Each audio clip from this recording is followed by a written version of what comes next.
Baiklah.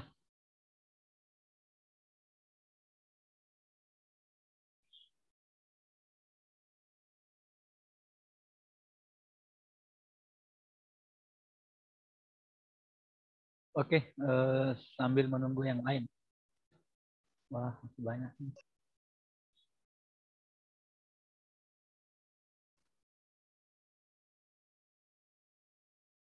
Di layar kita masing-masing kelihatan ya yang saya share ini. Ya Pak, kelihatan. Baiklah. Ya Pak. Untuk topik kita seperti yang disampaikan di 2 pekan sebelumnya, kita akan mencoba membahas secara mudah-mudahan detail ya tentang kurva beban atau dalam bahasa asingnya yaitu load curve ya, load curve.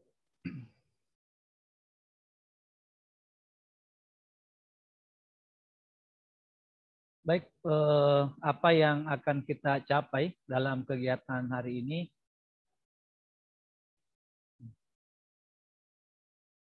Yang pertama adalah kita, mahasiswa dalam hal ini, mampu mendefinisikan kurva beban. Dan yang kedua, kita boleh memahami tentang bagaimana cara menggambarkan daily atau kurva beban harian. Dan yang ketiga, apa perbedaan antara terminologi off-load period dan peak load period.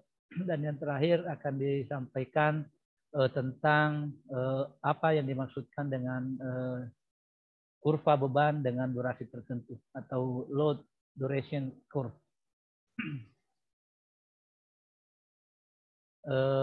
Baiklah, karena kalau di kelas 11 tadi saya membahasnya tidak terlalu detail ya, hanya garis-garis besar saja karena ya ini sudah berulang-ulang bagi mereka. Untuk di kelas kita saya mencoba untuk mendefinisikan step by step supaya ada sedikit tambahan insight bagi kita semuanya. Baiklah, kita mulai dengan mendefinisikan beban terlebih dahulu ya. Kita mencoba untuk mendefinisikan beban. Ya, dalam sistem tenaga, beban itu dideskripsikan dengan logo motor. Ini ya logo motor ini. Ini logo motor, motor listrik. Motor listrik merupakan representase beban. Ini merupakan representase beban. Ya, motor itu merupakan representase beban. Nah sekarang, kalau begitu karena kita berbicara tentang kata-kata beban, ya, apa itu beban? Beban itu adalah semua atau segala sesuatu yang membutuhkan energi listrik. Ini dia butuh energi listrik untuk apa? Untuk menghasilkan output. Ya, ini. Segala sesuatu ya, apapun itu yang ketika akan menghasilkan output, dia butuh energi listrik. Itulah definisi beban dalam sistem ketenaga listrikan.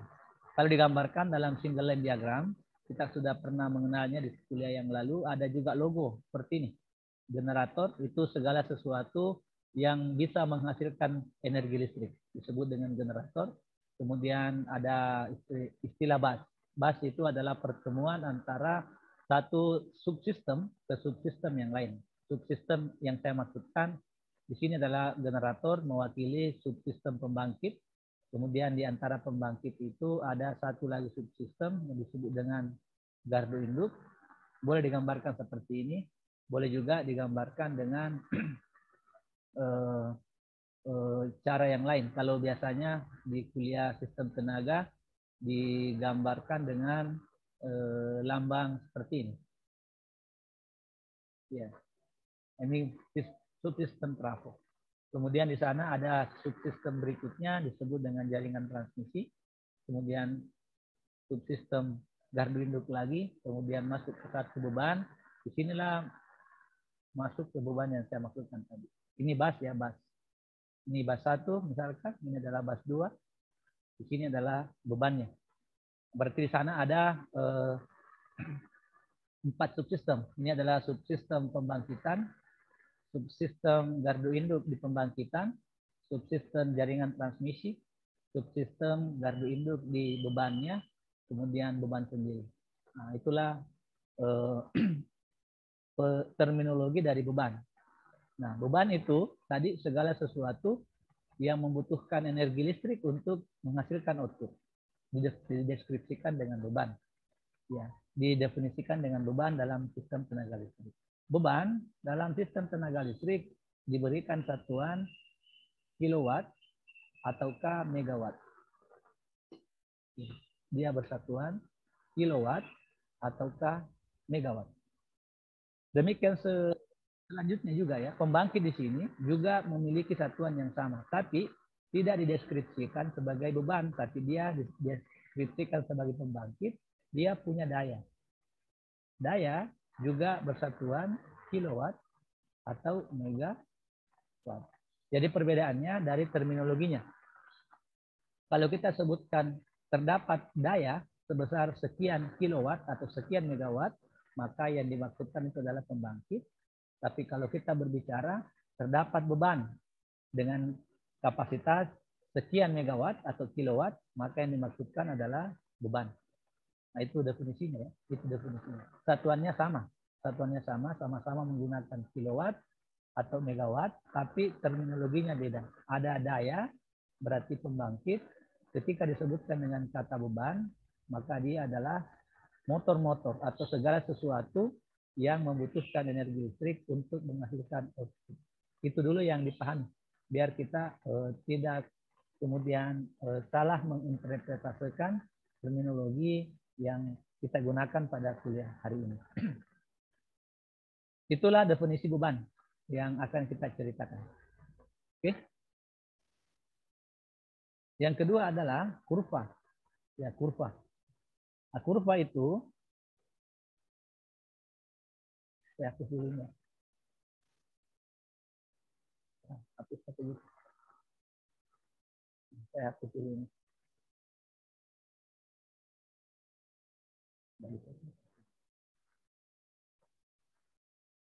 Ya, saya hapus dulu supaya tidak penuh kertasnya.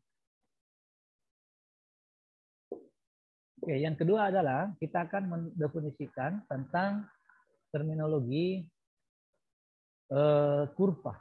Kurva itu adalah grafik ya, grafik yang menghubungkan antara minimal dua variabel yang berbeda, dua besaran atau variabel yang berbeda. Itulah kurva. Ini bukanlah bahasa asing. Kita sudah sangat sering mendengarkan kata-kata itu. Ya, kurva grafik ya, dia grafik. Kalau grafiknya berbentuk garis lurus seperti ini disebut dengan kurva linear. Kalau grafiknya berbentuk seperti ini, parabola, maka grafik fungsi kuadrat. Kalau grafiknya berbentuk hiperbola, kalau grafiknya berbentuk hiperbola ya, seperti ini, balikannya seperti ini, maka disebut juga fungsi kuadrat ya, tapi minus. Ada juga grafik yang berbentuk eksponensial seperti ini. Itu semua disebut dengan kurva. Kurva itu harus memiliki metodologi atau dibuat dengan metodologi tertentu dengan menggunakan persamaan tertentu. Ya, kurva muncul karena ada persamaan matematika. Yang kedua adalah besarannya harus jelas. Misalkan kita menggunakan besaran X terhadap Y, maka kita membuat kurva namanya kurva XY. Kalau kurvanya menghubungkan antara daya, dalam hal ini dia menghubungkan antara kilowatt dengan waktu T, maka itulah yang disebut dengan kurva beban. Ya, jadi saya ulangi, jika kurvanya menghubungkan antara daya kilowatt atau megawatt ya terhadap waktu, maka itu disebut dengan kurva beban. Oke?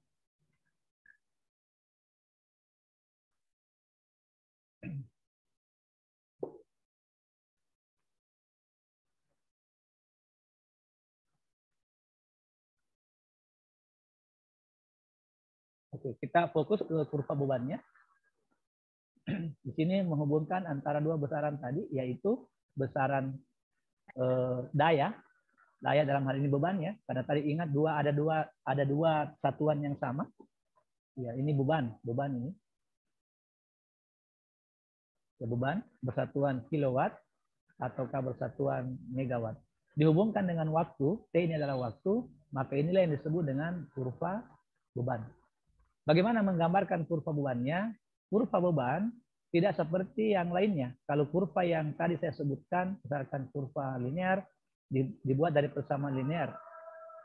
Fx sama dengan AX ditambah dengan B. Nah, AX tambah dengan B. Nah, itu adalah persamaan linear. Atau persamaan kuadrat, Fx sama dengan AX kuadrat tambah Bx tambah dengan C. Atau yang lainnya. Itu semua dibentuk dengan menggunakan persamaan matematika. Sekarang bagaimana dengan kurva beban? Kurva beban ini justru dibentuk dari pemakaian energi listrik oleh konsumen per satuan waktu. Ya. Jadi dia dibuat berdasarkan pemakaian energi listrik oleh konsumen per satuan waktu. Itu bedanya. Boleh saja nanti bebannya berbentuk linear, mungkin juga berbentuk kuadrat, mungkin juga berbentuk eksponensial, bisa saja. Boleh saja begitu, tergantung dari pola pemakaian beban oleh konsumen. Oke. Itu yang pertama. Jadi kesimpulan yang pertama bahwa kurva beban tidak dibentuk dengan menggunakan persamaan tertentu, tapi dibentuk dengan menggunakan pola penggunaan energi oleh para konsumen, yaitu cara membentuk kurva bebannya. Sekarang yang kedua adalah kita akan menceritakan nanti istilah harian, kemudian istilah yang lainnya. Yang secara ringkas dulu kita harus memahami kurva beban itu menghubungkan dua variabel. Ya, variabel yang pertama adalah variabel beban, dalam hal ini bersatuan kilowatt atau megawatt, dan yang kedua bersatuan waktu. Waktunya ini terbagi atas 3. Ya, terbagi atas 3. Ada waktu harian. Harian berarti satuannya adalah jam. Kemudian ada bulanan. Satuannya pun jam. Kemudian durasinya tahunan. Satuannya pun adalah jam. Nah, kalau demikian, satuan di antara ketiga kurva ini adalah sama, yaitu menggunakan jam. Hubungan antara daya yang digunakan atau beban terhadap waktu itu disebut dengan energi. Di sini muncul kWh. Makanya satuan energi listrik adalah kWh. Kilowatt hour ataukah megawatt hour. Ya, terminologi ini muncul dari kurva beban. Hubungan antara daya dalam satuan kilowatt atau megawatt terhadap waktu jam akan menghasilkan energi. Energi itu adalah satuannya kilowatt hour atau megawatt hour. Itu pengantar ya, supaya kita tidak salah mendeskripsikan tentang terminologi yang akan disebutkan di slide selanjutnya. Baiklah, kita masuk ke introduction-nya ya, untuk kuliah kita. Kalau ada pertanyaan, boleh langsung di-drop, boleh langsung ditanyakan. Masih kedengaran dengan jelas suara saya ya? Ya Pak. Baik. Masih Pak. Ya, Pak. Sekarang kita masuk ke introduction atau pengantar. Ya. Apa urgensi? Kenapa dalam operasi sistem tenaga listrik dibutuhkan pemahaman tentang kurva beban? Ya, karena kurva beban merupakan parameter pertama yang dihitung untuk menentukan economic factor, ya, atau faktor ekonomi dari operasi sistem tenaga. Apa saja itu? Yang pertama adalah akan menghitung energi listrik yang dibutuhkan oleh sebuah grid. Apa itu grid? Grid adalah kumpulan beban. Dia kumpulan beban. Kumpulan, mohon maaf tulisan saya tidak bagus. Kumpulan beban. Kumpulan beban dalam satu area. Sebut dengan grid. Kumpulan beban dalam satu area. Kalau kumpulan berarti ada beberapa jenis. Secara umum dalam sistem tenaga dibagi atas dua. Yang pertama namanya beban komersil, yang kedua yang namanya beban rumah tangga. Beban komersil ini adalah industri, sementara rumah tangga adalah penerangan. Jadi kalau penggunaan bebannya dominan ke penerangan saja, dalam sistem tenaga listrik disebut dengan beban rumah tangga. Kalau pemakaian bebannya dominannya bukan penerangan tapi motor-motor listrik maksud saya, maka disebut dengan beban industri atau dalam kelompok beban disebut dengan industri dalam kategori beban komersil. Jika yang keduanya ini bergabung dalam satu area, maka disebut dengan grid. Ya, grid. Nah, itulah makanya kalau kita biasa mendengarkan teman-teman yang fokus di energi terbarukan, mereka membuat pembangkit listrik tenaga surya on grid. Nah, artinya langsung terhubung ke pusat-pusat beban. Ada juga yang off grid. Nah, kalau off grid berarti bebannya itu terisolasi, tidak terhubung ke pusat-pusat beban yang ada. Nah, sekarang dalam bahasa Indonesia, dalam bahasa kita keseharian kita, grid ini diistilahkan dengan unit layanan pelanggan. Nah, kalau Anda jalan-jalan ke kantor-kantor PLN, biasa tertulis unit layanan pelanggan.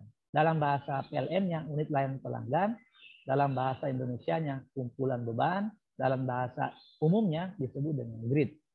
Nah, itulah terminologi grid. Nah, dalam konsep ini kita akan nanti mencoba membuatkan kurva beban untuk sebuah grid tertentu. Ya, sebuah grid tertentu. Yang kedua adalah bagaimana menyediakan energi. Kalau menyediakan berarti kita akan berbicara tentang pembangkitan atau supply ya. Di sini akan berbicara tentang supply. Dan yang ketiga adalah ini yang paling penting dalam kuliah kita nantinya. Kita akan menghitung atau mengetahui kemungkinan, ingat ya, ada ramalan. Kemungkinan ini bukan hal yang pasti. Yang kedua adalah biaya terkecil. Ketika kita menghitung kemungkinan biaya terkecil, maka itulah yang disebut dengan istilah economic dispatch. Ya, economic dispatch. Bagaimana kita membangkitkan energi listrik yang dibutuhkan oleh pusat-pusat beban atau grid kita dengan biaya yang paling murah. Nah, itu yang disebut dengan economic dispatch. Ujung kuliah kita adalah ini. Ujung kuliah kita adalah economic dispatch. Semoga kita nanti bisa sampai ke sana untuk memahami. Itulah introduction-nya. Jadi kalau begitu, apa urgensi dari kita memahami kurva beban? Karena kita akan mempelajari konsep economic factor atau faktor ekonomi. Dan untuk mengetahui faktor ekonomi dibutuhkan 3 hal. Yang pertama adalah menghitung energinya. Yang kedua bagaimana penyediaannya dan bagaimana ekonomisnya. Itulah introduction kita untuk hari ini. Selanjutnya adalah kita akan melangkah ke load curve. Ya. Tadi kita sudah membahas tentang kurva. Kurva itu pasti grafik. Dan grafik itu pasti menghubungkan dua besaran yang tidak sama. Nah, sekarang kalau kurva beban, terminologi pertamanya adalah dia menghubungkan antara daya, ya, dia menghubungkan antara daya bebannya dalam satuan megawatt atau kilowatt terhadap waktu atau hour.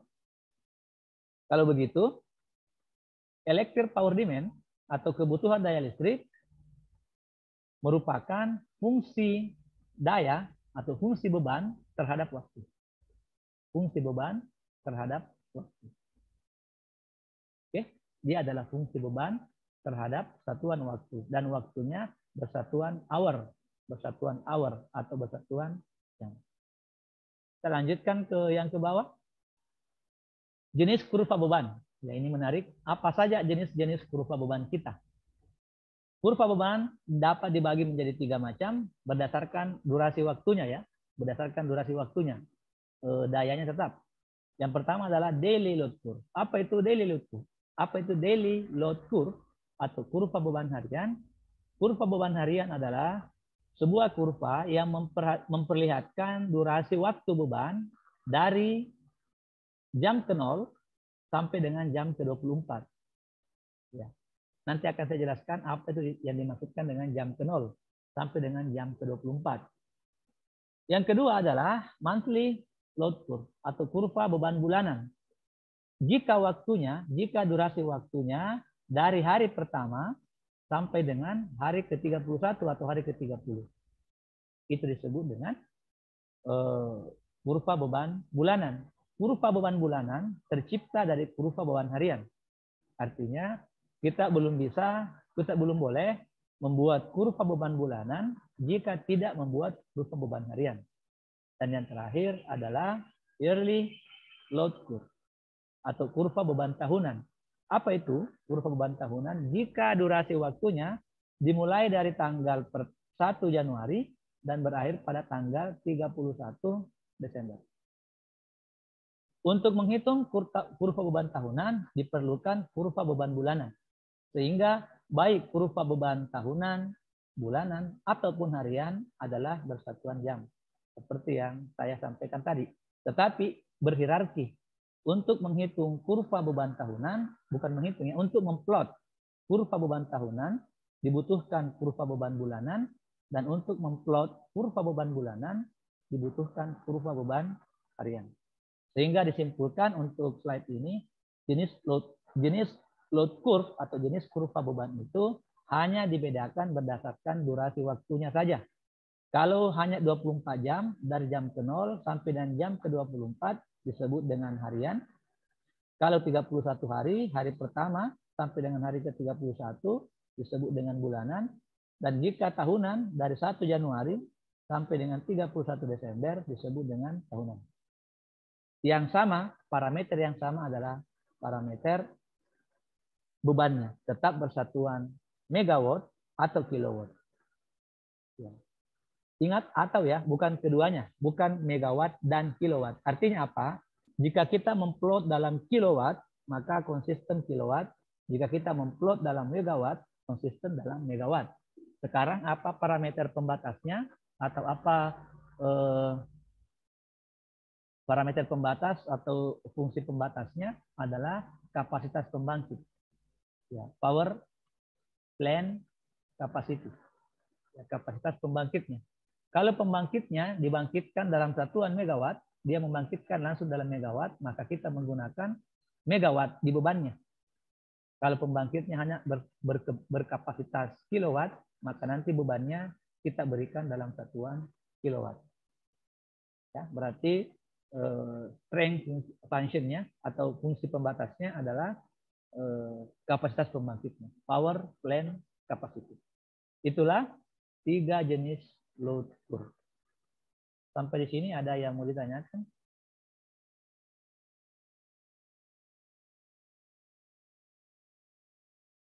Jelas ya? Halo? Jelas, Pak. Baik.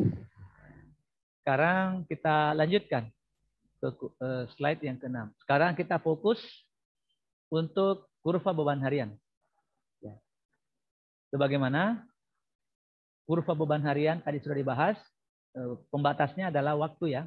Waktunya itu dari jam ke-0 sampai dengan jam ke-24. Bagaimana cara untuk memplot? Nah, ini yang penting nih. Bagaimana cara untuk memplot sebuah kurva beban harian? Langkah yang pertama adalah harus jelas areanya di mana. Ini. Harus jelas di mana lokasinya atau harus jelas di mana gridnya. Kita tidak boleh memplot sebuah kurva beban harian untuk grid yang tidak jelas lokasinya. Sebagai contoh, kita akan membuat kurva beban harian di Kecamatan Moncongloe. Berarti di sana ada ULP, unit layanan pelanggan dalam bahasa PLN. Ada unit layanan pelanggan yang membawahi Kecamatan Moncongloe. Berarti areanya jelas. Areanya jelas yaitu di Moncongloe. Itulah prasyarat pertama untuk mendeskripsikan atau memplot kurva beban harian. Kemudian yang kedua adalah deskripsikan waktunya dari jam ke-0 sampai dengan jam ke-24. Nah, ini menjadi pertanyaan nantinya. Jam ke-0 dimulai di mana? Jam ke-24 berakhir di mana? Nah, itu nanti akan kita bahas. Saya reduksi ke yang lebih sederhana ya. Bagaimana kalau kurva bebannya bukan sebuah kecamatan, tapi hanya sebuah kelurahan. Boleh juga. Kelurahan saja, dibatasi di kelurahan A misalkan. Berarti kalau kelurahan, kita hanya mencari yang namanya gardu distribusi. Ya, karena gardu distribusi inilah yang mensuplai satu unit pelanggan paling kecil. Bagaimana lagi kalau misalkan saya tidak tahu kalau kelurahan terlalu besar, maka Anda boleh menggunakan di rumah sendiri. Kita boleh memplot kurva beban harian rumahnya sendiri, rumah kita sendiri. Apa pembatasnya? Di rumah masing-masing pasti ada yang namanya alat pemutus dan alat pembagi. Ya. Pemutus itu adalah MCB dalam, MCB luar, di bawahnya meteran. Pembagi itu adalah MCB dalam kalau di rumah kita. Kalau saya gambarkan dalam single line diagram seperti ini. Ya. Ini ya, begini. Misalkan rumah kita terbagi atas 3 bagian. Ini adalah meteran di sini ya. Di meteran Anda, ini adalah meteran. Di sini tertulis 2 ampere. Berarti rumah Anda, rumah yang hanya mempunyai beban maksimum sebesar 450 watt. Ya, atau 0,45 kilowatt. Oke, inilah batasannya. Sekarang, bagaimana membagi-baginya? Ya, seperti biasa. Kalau kita membagi MCB yang di dalam ini tidak boleh lebih dari 2 ampere. Berarti kalau mau, di sini adalah 1, 0,5, 0,5. Idealnya begitu. Hanya saja di pasaran tidak ada lagi meteran 0,5, 0,5 dan 1. Makanya kalau untuk pelanggan 2 ampere biasanya rumahnya itu hanya terdiri atas 1 MCB di dalam. Kalau ada yang orang miskin seperti saya yang tinggal di BTN, maka hanya 1 pembatas di rumah Anda itu hanya 1 biji. Itu isinya 2 ampere. Ya. Boleh diakali sih dengan macam-macam cara. Boleh direkayasa. Hanya saja tidak disarankan kalau tidak dipahami. Nah itu. Nah sekarang bagaimana menggambarkan kurvanya? Maka nanti kurvanya kita akan menggambarkan berdasarkan berapa daya yang kita pakai per jamnya. Ingat daya itu adalah bebannya, bukan lagi pembangkitan. Berapa daya yang kita pakai per jamnya. Kalau demikian saya reduksi ulang. Syarat pertama untuk menggambarkan kurva beban harian, 1 terdeskripsi bebannya di mana atau lokasinya di mana. Kalau rumah, maka pembatasnya adalah meteran kita. Di bawahnya rumah ada kelurahan, pembatasnya adalah gardu distribusi. Dan yang kalau lebih besarnya lagi, 1 grid. Pembatasnya adalah ULP, berarti di sana ada namanya gardu induk. Ya, gardu induk. Gardu induk itu 1 ULP. Boleh saja beberapa ULP ya ditalangi 1 gardu induk. Tapi kita deskripsikan pembatasnya adalah berapa energi yang tersimpan di gardu induknya. Itulah yang merupakan pembatas area untuk menggambarkan daily load flow. Ya, sekarang bagaimana menceritakan waktunya? Ini yang penting. Kita melangkah ke slide selanjutnya. Nah, sekarang di sini ada gambar jam. Untuk mendeskripsikan jam ke 0, ini yang penting, saya pelan-pelan ya. Untuk mendeskripsikan jam ke 0, MD ini adalah midnight ya, midnight. Untuk mendeskripsikan jam ke 0, maka kita mulai pada jam 12 malam di sini. Jam 12 malam. Kemudian dia bergerak ke arah seiring waktu ya, ke sono bergerak. Ini 12 jam ini.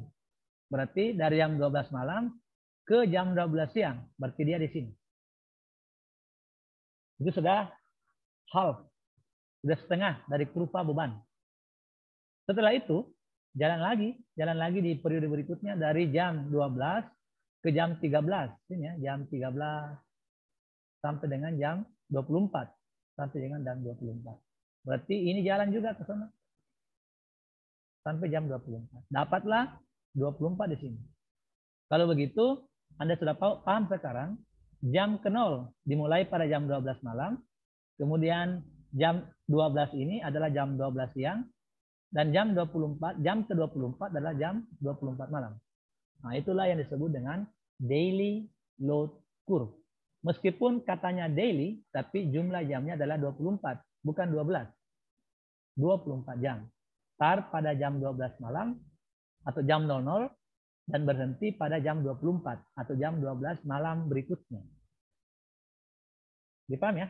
Itulah cara untuk mengetahui waktunya. Jadi dua parameter. Ada dua parameter tadi untuk mengplot kurva beban harian. Yang pertama adalah lokasi harus jelas.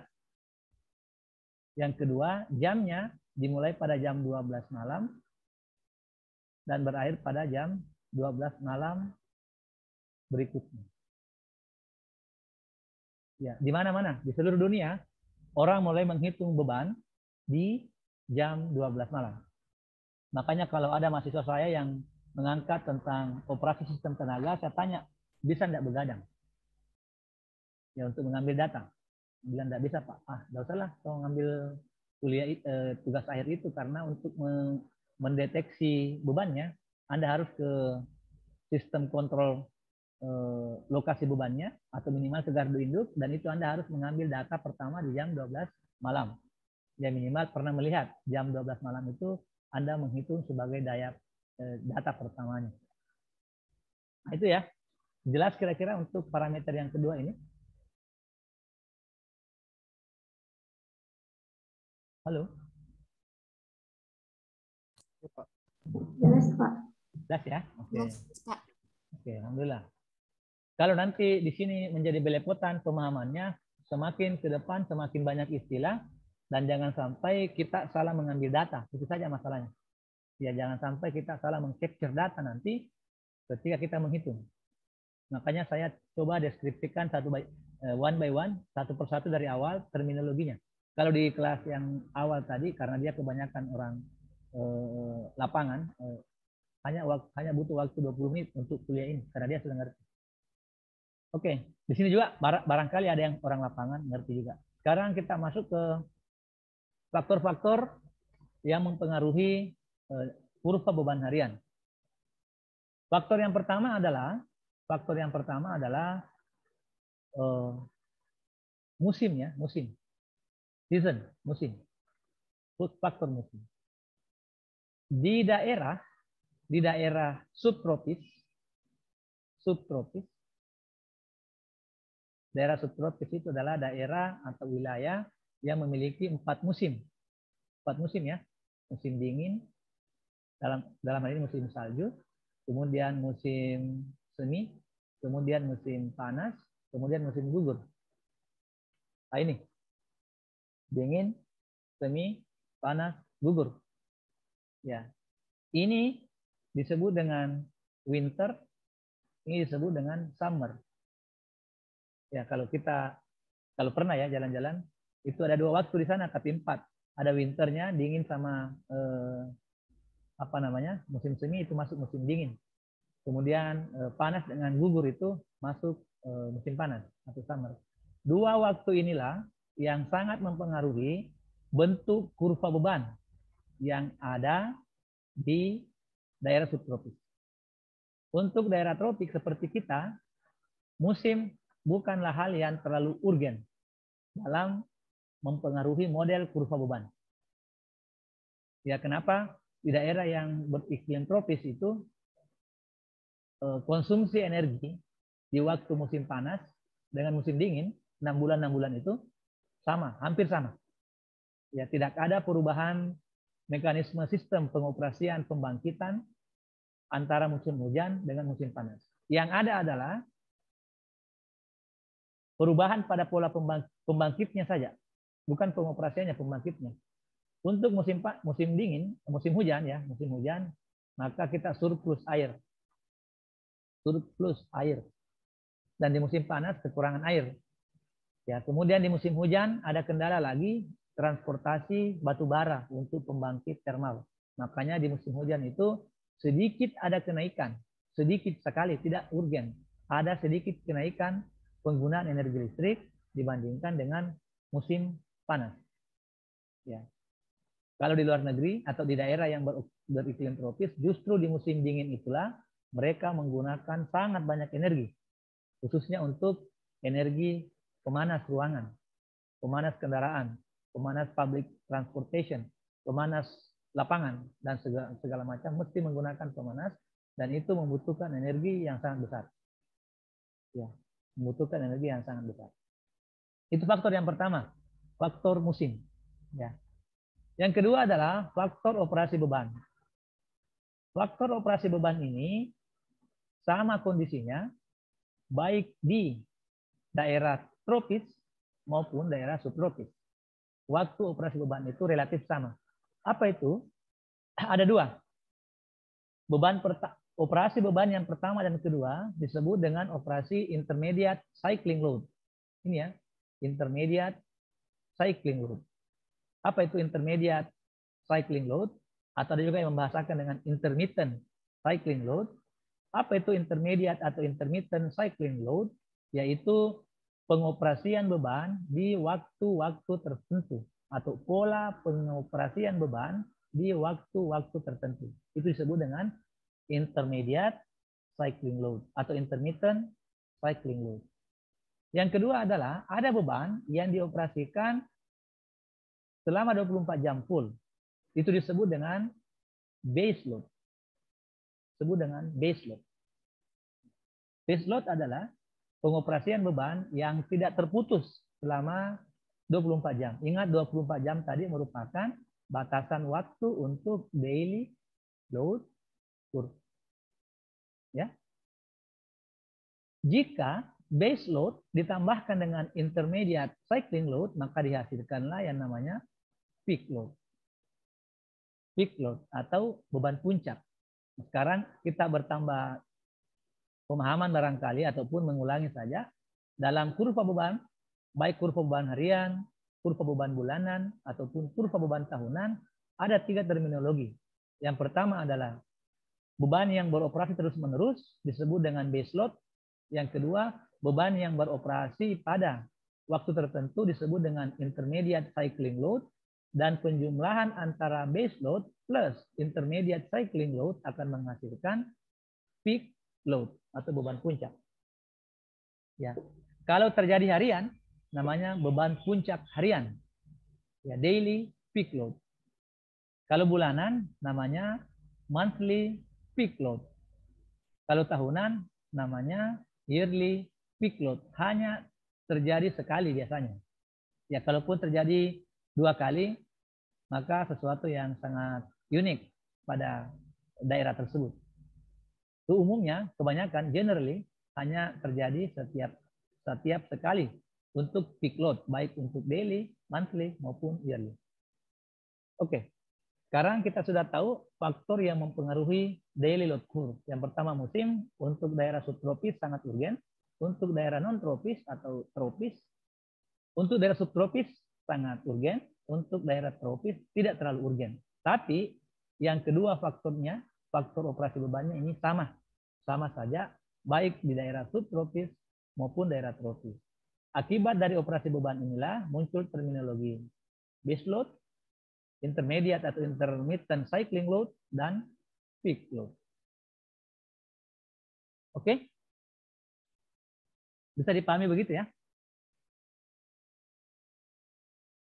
Halo? Bisa, Pak. Iya, Pak. Oke. Sekarang kita coba-coba untuk memplot ya, untuk memplot. Sebelum memplot, saya kembali ke kurva tadi. Perhatikan, kurva ini tidak berupa fungsi apapun. Tidak mengikuti fungsi linear, tidak juga kuadratik, ataukah hiperbolik, ataukah fungsi eksponensial. Tidak ya, tidak ketiganya. Tapi dia mengikuti pola operasinya. Karena karakteristiknya yang unik ini, maka kurva beban itu adalah kurva yang tidak konsisten dan bentuknya tidak umum, tidak unik. Dalam hal ini tidak ada persamaan matematika khusus yang digunakan untuk menggambarkan kurva beban. Mungkin ke depannya teman-teman yang di informatika atau di elektronika juga boleh membuat sebuah algoritma khusus ya sudah banyak sebenarnya algoritma ya, sudah membuat algoritma khusus untuk memprediksi model kurva beban di sebuah daerah tertentu. Ini kalau Anda bisa membuat seperti itu, sudah bisa jadi master itu. Sudah bisa lulus S2. Membuat sebuah algoritma apa namanya? Misalkan algoritma Bugis Makassar, nah, misalkan ya, namanya algoritma Bugis Makassar untuk memprediksi model kurva beban di sebuah daerah, misalkan sebuah ULT tertentu, itu luar biasa. Ya, banyak model yang sudah dibuat orang, tapi tidak bisa diaplikasikan secara langsung ke beban yang ada. Mesti dibuatkan dulu parameter-parameter pembatas yang banyak. Dan inilah menariknya, karena beban itu bukan sesuatu yang sifatnya dapat diketahui secara eksakta. Tidak bisa digambarkan dengan kurva yang eksakta. Itu tambahan yang baik bagi kita. Baiklah, bagaimana cara memplot? Bagaimana cara memplot beban? Saya bagaimana caranya membersihkannya? Ada clear nih, klik kanan, clear, enggak boleh. Oh, begini saja. Select, boleh enggak? Oh, boleh. Oke, sekarang kita coba memplotnya ya. Kita coba memplotnya. Perhatikan, kita mulai dengan bagaimana cara menggambar kurva beban di beban dasar dulu atau base load. Rumah sakit tertentu, anggaplah rumah sakit ini karena tadi sudah dipahami ya, untuk menggambar kurva harus ada lokasinya. Anggaplah rumah sakit ini ada di Moncongloe, puskesmas lah barangkali ya. Adanya di Moncongloe. Moncongloe itu kampus 2 kita. Ya. Ada puskesmas di sana di Moncongloe. Misalkan, berarti yang pertama kita gambarkan adalah berapa beban, berapakah besar beban yang dipakai selama 24 jam non-stop. Taruhlah dia menggunakan daya di sini sebesar 10 kilowatt. Sedikit sekali ya. Nah, anggaplah begitu. Berarti daerah ini adalah daerah starting point-nya bernilai 10 kilowatt. Oke ya. Dia beroperasi terus-menerus seperti ini.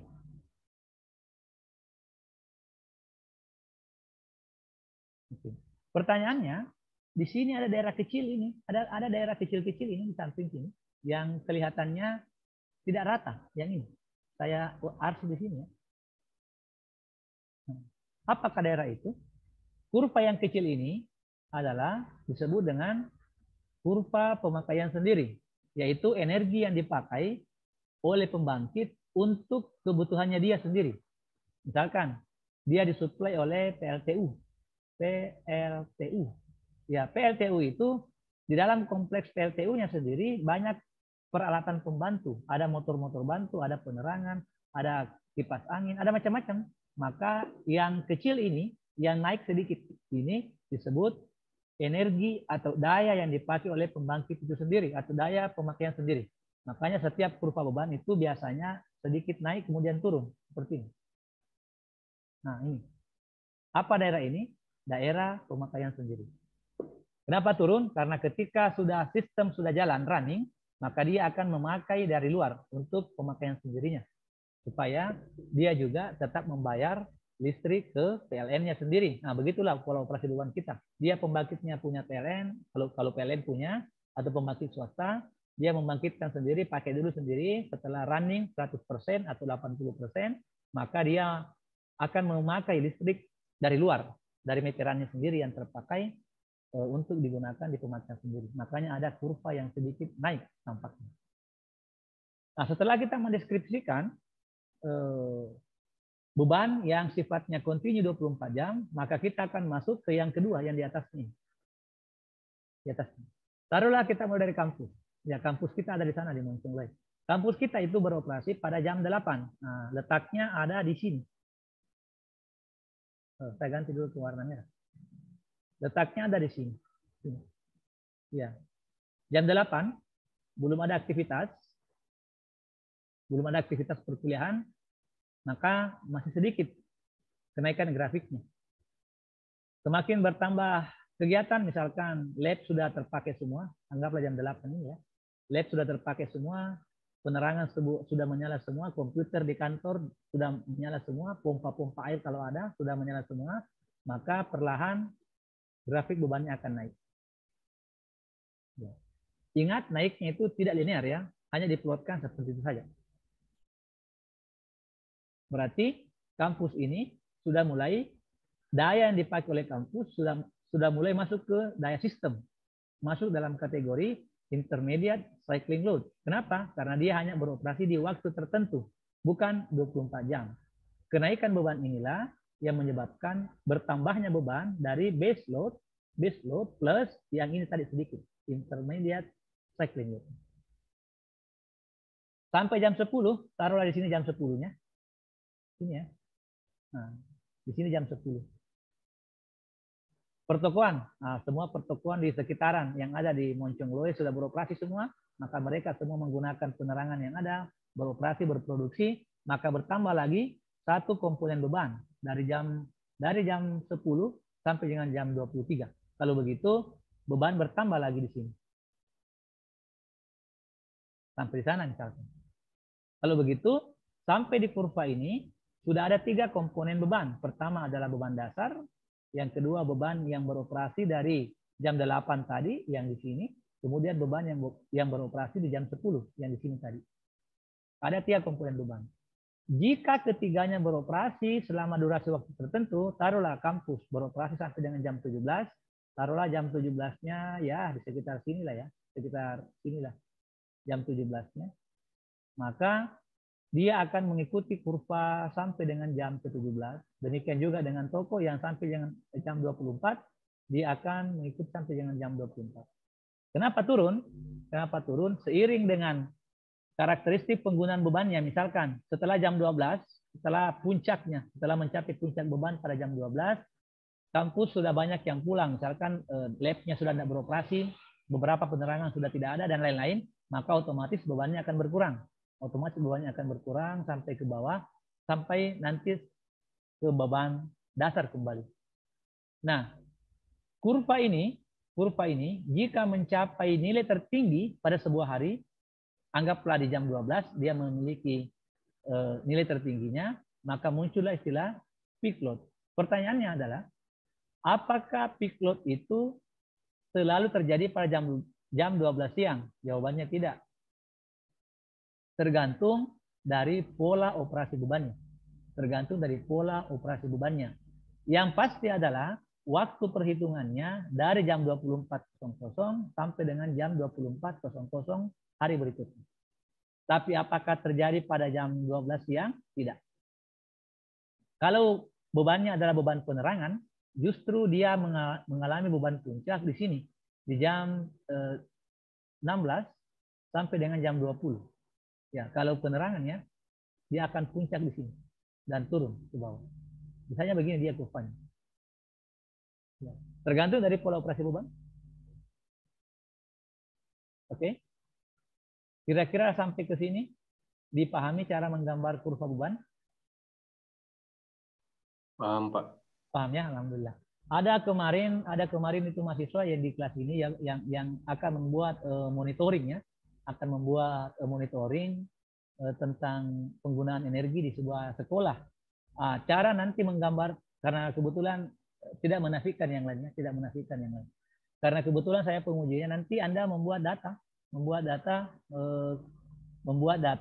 per jaman. Nah, membuat data per jaman, nanti output data itulah yang Anda coba plotkan untuk menggambar kurva bebannya. Ya.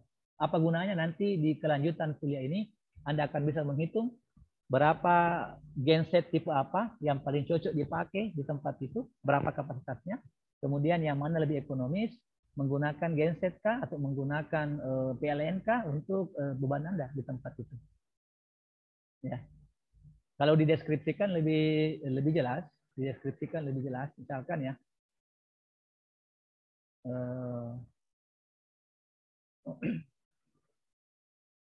misalkan ditambahin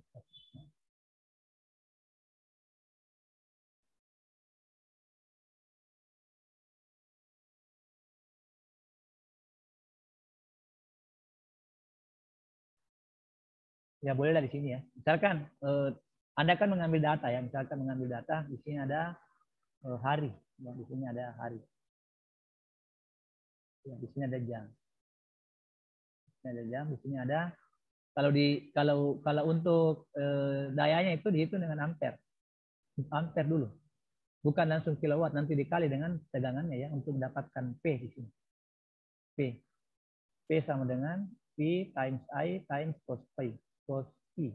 Akan begitu. Hari Senin. Hari Ahad lah. Hari Ahad. Jamnya ini adalah jam mulai dari tengah malam. 24.00 sampai dengan 24, kemudian masuk ke jam 1 ya. 1, 02, 03, 04 sampai dengan jam 24 besoknya. Ya, ambil data lah. Berapa ampere di sini? Berapa ampere? Misalkan ampernya adalah 1. Berarti dayanya adalah 1 dikalikan dengan 220 kali 0,8. Nah, sekian itulah dayanya. Entah berapa ini. Anggaplah, hilangkan dulu ini biar gampang ya. Berarti ada 220. 220 apa ini? 220 VA. Bukan watt ya. 220 VA. Maka ketika Anda menggambarkan kurva bebannya, seperti ini. Ingat tadi, kurva beban. Sini adalah T. Sini adalah daya. Beban ya. Beban dalam satuan daya. Dalam satuan kVA. Atau VA saja, sesuai dengan konteks Anda. Maka Anda bisa menggambar jam ke nolnya di sini. Jam ke nolnya di sini. Berarti Anda pakai tadi berapa? 220. Di sini angka anggaplah 100. Di sini adalah 200. Di sini adalah 300. Berarti 220 di sini. Nah, berarti jam ke nol Anda punya plot beban di sini. Gitu ya. Dan seterusnya. Kemudian di jam kedua dia pakai 1,5 ampere. Nah, kalikan lagi 1,5 kali 220. Nah, berapa lah begitu. Nanti akan muncul di jam pertama di sini. Jam ke-1 ya. Jam ke-1 itu berarti jam 1 malam. Tapi Anda pakai jam ke-0, jam ke-1, jam kedua dan seterusnya. Ini misalkan muncul lagi beban sekian. Maka kurva Anda sudah seperti ini. Dan seterusnya sampai ke jam 24. Nah, ini untuk 1 hari. Ya buat sampai dengan tergantung nanti pembimbingnya mau berapa hari. Ya biasanya kalau mau lihat sepekan lah supaya lengkap harinya. Senin, Selasa, Rabu, Kamis, Jumat. Setelah nanti dapat kurva ini, maka kita bisa mengolah datanya dengan sangat bagus. Ya, sangat bagus datanya nanti diolah untuk menentukan jenis genset apa, yang mana lebih ekonomis menggunakan genset atau menggunakan PLN. Buat dulu begini, karena alatnya kan akan menghitung. Supaya alatnya nanti tidak bekerja sia-sia, dia tidak jelas bekerja menghitung arus apa, tidak jelas, dibuat kelas seperti ini. Mudah-mudahan orangnya ada ya di hari ini, di kelas ini. Siapa sih? Saya lupa juga. Ada nggak orangnya? Iya Pak, saya. Ya. Begitu polanya nanti, pola pengolahan bebannya. Kalau alatnya jadi ya, nanti dibikin di sana. Iya Pak. Oke, itu sudah, kalau sudah tahu apa mau dibikin, itu sudah 90% selesai itu. Kalau sudah tahu apa mau dibikin. Permasalahan terbesar ketika menyusun tugas akhir, tidak tahu apa mau dibikin. Ya, kalau tidak tahu apa mau dibikin, berarti dan sudah seminar proposal, berarti sudah ada 50%. Ya kan sudah seminar proposal. Ya, 50-nya ini cari tahu supaya bisa naik ke 90. Begitu. Kalau sudah tahu apa mau dibikin, enak, tinggal mengerjakan lah. Boleh kasih hapus ini, bolehlah. Nah, sekarang kita masuk ke terminologi yang ketiga. Apa itu? Offload period dengan peak load period. Dengan singkat saya bisa sampaikan di gambar ini. Daerah di mana belum terjadi beban puncak disebut dengan offload period. Berarti offload period itu yang dominan adalah base load saja. Base load. Ada dua berarti.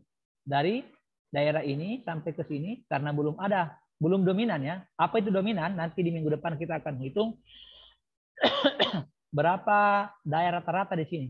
Berapa P average di beban dasar ditambahkan dengan P average di beban intermediate cycling load Itu nanti akan kita hitung dengan menggunakan metode tertentu. Maka jika masih besar, basic load besar dari intermediate cycling load, maka disebut dengan offload period. Kemudian, peak load period adalah penjumlahan antara base load period, intermediate cycling load, dengan peak load. Atau daerah di mana jumlah antara peak load plus intermediate cycling load lebih besar daripada base load. Nah, itulah disebut dengan peak load period. Daerah di mana total penjumlahan energi yang terpakai atau beban, total penjumlahan beban antara intermediate cycling load plus peak load lebih besar dari base load. Dan kemudian kembali lagi ke area offload period ketika base load-nya lebih besar daripada intermediate plus peak load. Pertanyaannya, apakah selamanya 3? Tidak juga. Terkadang cuma 2. Hanya ada satu offload period dan satu peak load period. Ataukah sama sekali tidak ada peak load periodnya karena tidak pernah mencapai beban puncak. Dia di sini-sini saja. Ketika kita jumlahkan antara peak load-nya dengan intermediate cycling load-nya tetap lebih kecil daripada base load-nya, maka tidak tercapai peak load period. Ditangkap maksudnya? Ditangkap kira-kira ya? Halo? Iya, Pak. Ditangkap ya? Saya ulangi. Offload period adalah daerah di mana total daya pada basic load masih lebih besar daripada penjumlahan total daya di intermediate cycling load-nya dengan peak load-nya. Sementara peak load period adalah sebuah area atau sebuah waktu di mana total antara peak load plus intermediate cycling load lebih besar dari base load. Tapi daya dijumlah ya, tetap dijumlah ini, tetap dijumlah semua ke bawah ini sebagai sebuah area. Pun di sini tetap dijumlah, pun di sini tetap dijumlah. Tapi pembatasnya adalah fungsi pembatasnya adalah peak load dan intermediate cycling load. Itu pembatasnya. Saya kira tidak ada pertanyaan lah sampai di situ ya. Sudah jelas perbedaan istilah terminologi offload period dengan peak load period. Jangan sampai karena kita menerjemahkan, apalagi yang tidak menyimak dengan baik, dan ada kata-kata offload. Nah, off itu kan tidak ada. Ditanya apa itu offload period? Daerah di mana tidak ada beban. Salah itu. Bukan itu yang dimaksudkan. Tapi justru di sini ada terminologinya, menghubungkan 3 karakteristik beban: base load, intermediate atau intermittent cycling load dengan peak load. Ya, oke. Yang terakhir untuk hari ini. Yang terakhir untuk hari ini yaitu istilah load duration curve. Ya. Load duration curve adalah sebuah cara atau sebuah metode yang dipakai untuk menghitung berapakah daya rata-rata dari peak load sampai ke base load. Ya, kalau kita melihat gambar ini peak load-nya di sini adalah titik terendah dari intermediate cycling load-nya. Kalau kita rata-ratakan ini sampai ke bawah sana, maka daerah ini sampai di sini. Sorry, bukan, salah. Saya ulangi dulu ya. Saya salah. Draw. Daerah di sini ya, daerah di sini. Anggaplah rata, anggaplah lurus ya. Daerah ini sampai ke sini disebut dengan istilah load duration curve. Bentuknya begini, load duration curve. Atau daerah dari peak load sampai dengan titik terendahnya atau sampai dengan batas tertinggi dari base load disebut dengan load duration curve. Untuk menghitung load duration curve harus ada load curve-nya. Sehingga perbedaan antara load duration curve dengan load curve tanpa ada kata duration adalah load duration curve turunan dari load curve. Kurva durasi adalah turun dari kurva beban. Untuk menghitung load duration curve harus ada load curve-nya. Kita tidak boleh atau kita tidak akan pernah mendapatkan nilai load duration curve tanpa adanya load curve. Untuk apa? Ini merupakan metode penyederhanaan untuk menghitung beberapa faktor ekonomi yang nantinya akan kita bahas. Misalkan kita akan menghitung berapa plan load factor, berapa faktor beban pada pembangkit, ataukah berapa daya rata-rata yang dibangkitkan, average load. Atau nanti minggu depan lah kita akan bahas semua istilah-istilah ini dengan menggunakan pendekatan yaitu load duration curve. Kesimpulannya, load duration curve terbentuk jika sudah ada load curve. Load yang mana? Daily load curve. Daily load curve akan menghasilkan load duration curve. Saya kira demikian pembahasan kita hari ini. Jika ada yang mau ditanyakan, silakan ditanyakan. Insya Allah pekan berikutnya kalau kita masih sehat-sehat, kita akan membahas tentang base load plans, dan peak load plans. Ya. Bagaimana mengarrange, bagaimana mengatur jenis pembangkit yang akan menangani beban dasar atau base load, dan bagaimana mengatur jenis-jenis pembangkit yang akan menangani beban-beban puncak. Nah, itu minggu depan topiknya ya. Kita akan membahas tentang base load plans. Plans itu pembangkit ya. Plan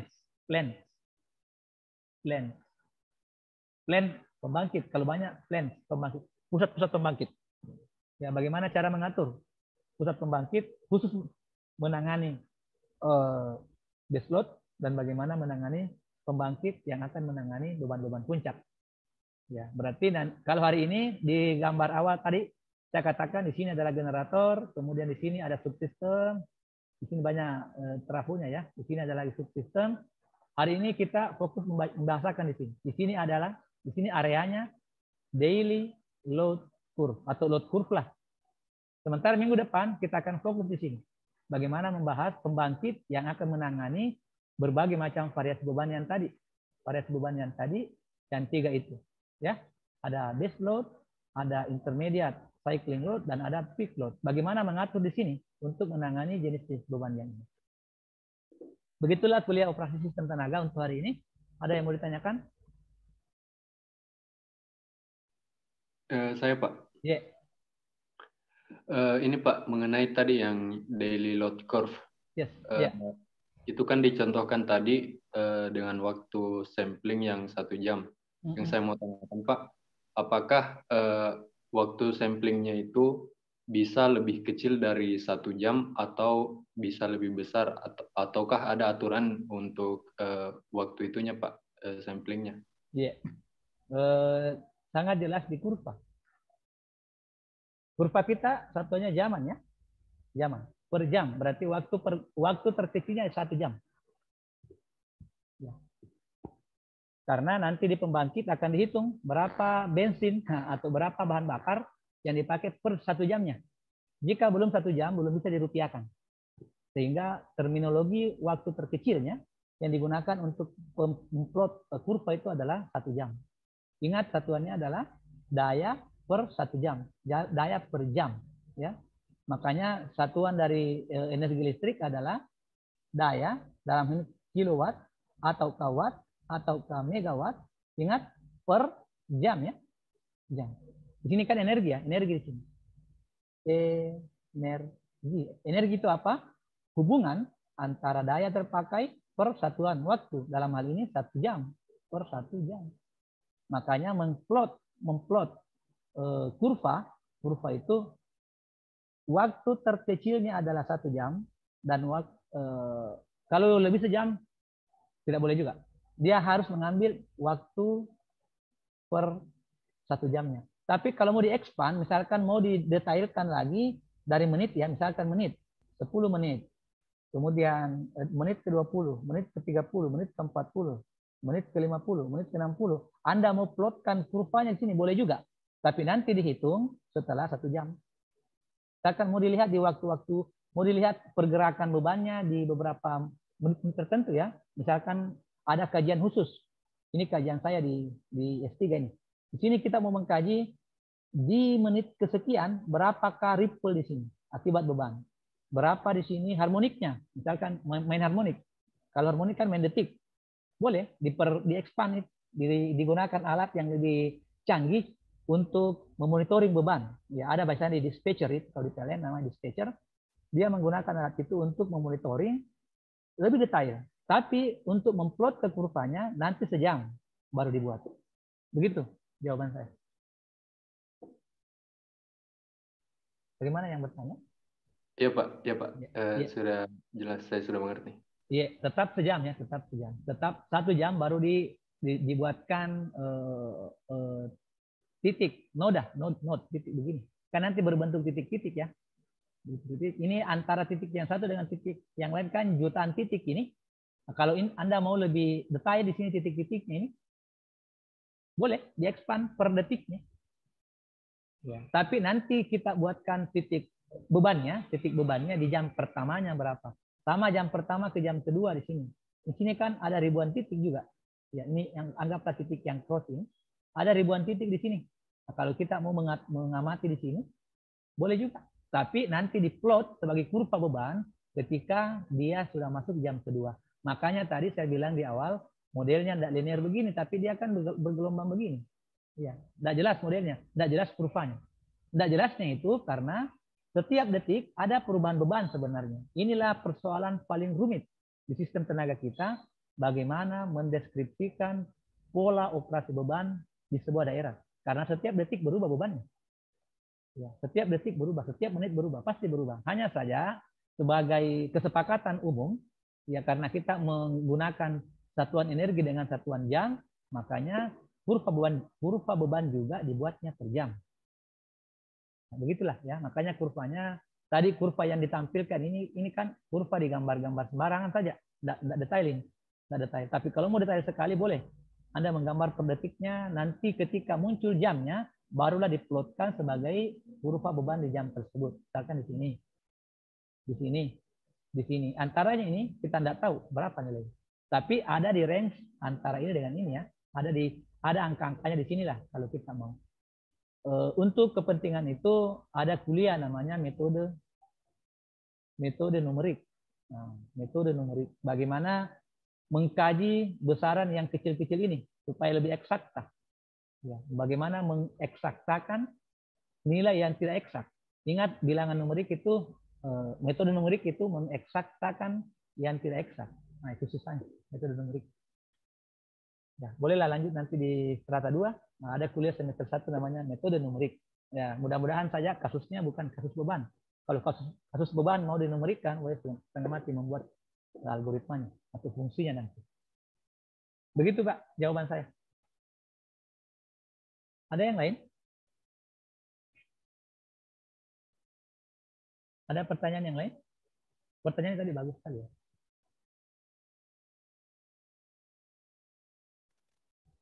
Ada yang lain? Enggak ada ya? Oke, kalau begitu sebelum kita hari, kita akan lihat dulu absennya sambil kita di sini. Saya lihat ya di sistemnya. Mudah-mudahan hari Ahad simatnya tidak mati. Hari Sabtu tahun. Simpun.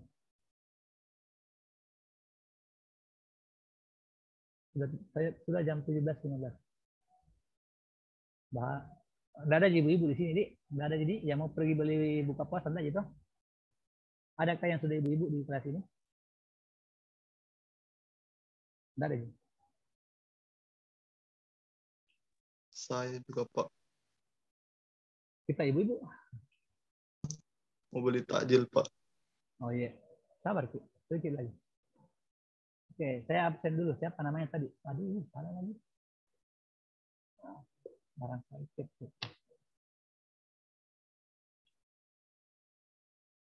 Satu.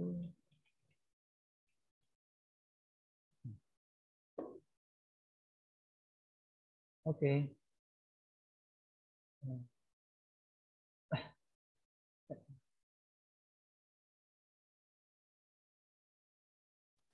Wih, ini Mauriska Harunesa baru masuk. Baru juga.